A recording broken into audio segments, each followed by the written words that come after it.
매일 성경과 함께하는 오늘의 큐티 시간입니다. 3월 7일 오늘의 말씀은 마가복음 9장 38절에서 50절입니다.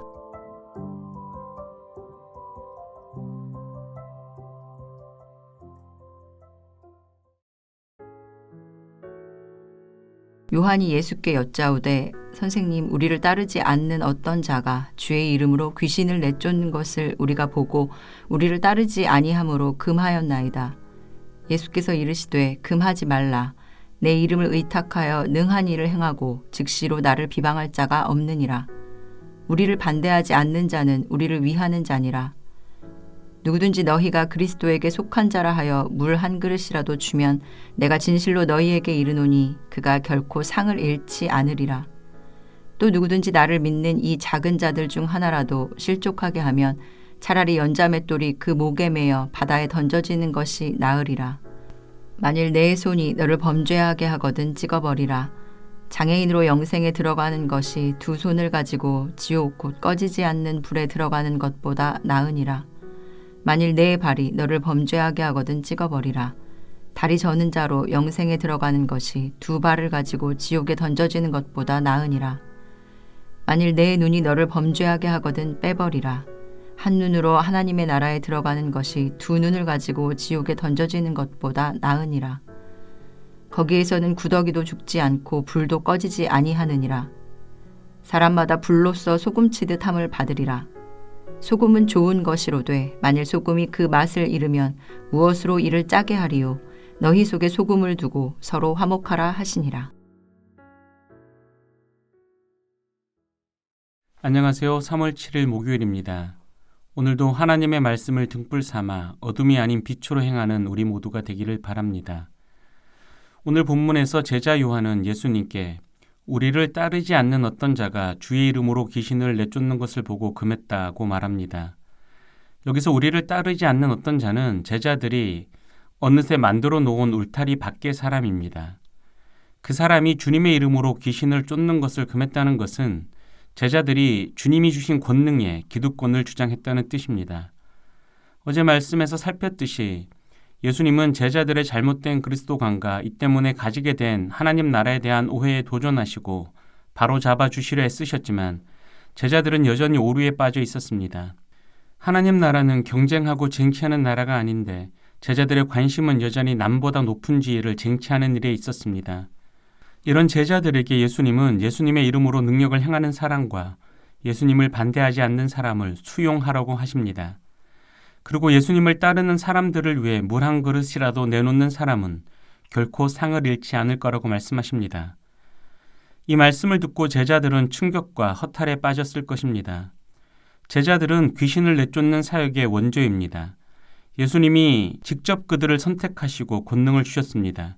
그런데 예수님의 말씀은 제자들을 흉내만 내고 있을 수도 있는 모조들과 원조인 자신들을 같은 수준으로 보시는 것처럼 들립니다.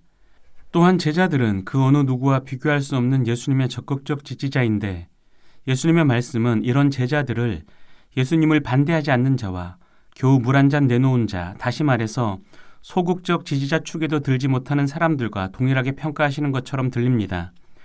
제자들은 아마도 이럴 거라면 내가 왜 이렇게 열심히 예수님을 지지하고 많은 것을 포기하면서까지 섬기고 있지라고 생각했을 것입니다. 하지만 예수님은 이런 충격요법을 통해서 제자들을 도전하시고 그들의 관심을 바꿔놓으시길 바라셨습니다. 앞에서 말씀드린 것처럼 제자들의 관심은 예수님이 이루실 나라에서 높은 지위를 쟁취하는 것이었습니다. 이를 위해서 울타리를 만들고 울타리 바깥 사람들을 배척하기까지 했습니다. 그러나 예수님의 나라는 경쟁에서 높은 지위를 쟁취하는 나라가 아니라 포용하는 나라입니다. 나와 다른 사람을 포용하고 나보다 열심히 얻고 나보다 못한 사람을 인정하고 상을 나누는 나라입니다. 만약 제자들이 남들보다 먼저 예수님을 믿었다고 해서 남들보다 예수님께 더 가까이 있다고 해서 남들보다 더 열심히 예수님을 섬긴다고 해서 그렇지 못한 사람들을 배척한다면 아직 믿음이 작은 자들이 실족해서 예수님을 떠나게 될 수도 있습니다. 예수님은 혹여 그런 일이 일어난다면 제자들에게 책임을 묻겠다고 하십니다. 심지어 손이 그런 일을 하려 하면 잘라버리고 발이 그러면 찍어버리고 눈이 그러면 뽑아버리라고 말씀하십니다. 멀쩡한 신체를 가지고 지옥에 가는 것보다 장애를 가지고 영생에 들어가는 것이 더 낫다는 말씀까지 더하십니다. 물론 굉장히 과장된 말씀입니다. 그러나 예수님이 과정법까지 동원해서 제자들에게 강하게 말씀하시는 이유는 분명합니다. 제자들의 관심을 높은 지위에서 작은 자들로 돌리시길 원하셨기 때문입니다. 하지만 제자들의 관심이 바로 바뀌기는 힘들었을 것입니다. 10장 35절을 보면 제자들은 여전히 예수님의 나라에서 얻게 될 높은 지위를 기대하고 있습니다. 사실 제자들은 예수님이 죽으시기 직전까지도 자신들의 기대를 버리지 못할 것입니다. 예수님이 죽으신 후에는 그 기대가 깨졌다는 상실감으로 절망할 것입니다. 심지어 부활하신 예수님을 만난 후에도 혼돈 속에서 자신의 옛 직업으로 돌아갈 것입니다. 그러나 예수님은 이런 제자들을 포기하지 않으십니다. 49절을 보면 예수님은 사람마다 불로써 소금 치듯함을 받으리라 라고 말씀하십니다. 여기서 불은 48절의 지옥불과는 다른 사람을 정화시키는 불을 의미합니다. 예수님은 제자들과 당신을 믿는 작은 자들을 포기하지 않으시고 깨끗게 하실 것입니다. 그리고 깨끗게 된 그들은 세상에서 소금과 같은 역할을 하게 될 것입니다. UBS 마가복음의 저자 레리 허타도 교수는 여기서 말하는 소금이 시험과 실험을 통과해 더 깊어지는 헌신을 의미한다고 말합니다.